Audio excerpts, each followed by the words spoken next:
नमस्ते मित्रांनो, लग्नाची बेडी या मालिकेच्या होणाऱ्या उद्याच्या भागामध्ये आपल्याला असं पाहायला मिळणार आहे की इकडे रेश्मा आणि ऋतुजा दोघीसुद्धा बोलत असतात। त्यावेळेस रेश्मा ऋतुजाला असं बोलते की आता मंगेशचे DNA टेस्टचे रिपोर्ट आले की हे सिद्ध होईल की सावीचा मंगेशच बाबा आहे।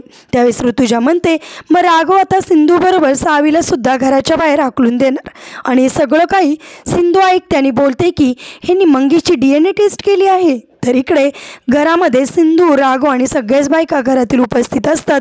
त्याच वेळेस रुक्मिणी समोर येते आणि राघवला म्हणते हे वाच। त्यावेळेस राघव म्हणतो काय?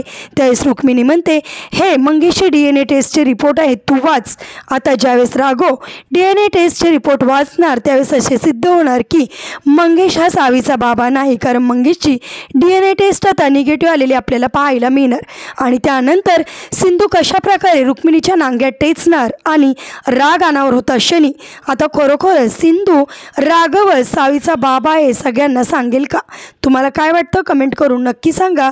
असेच मालिकेच्या पुढील अपडेटसाठी तुम्ही आपल्या रंजक मराठी चॅनलला नक्की सबस्क्राईब करा। थँक्यू।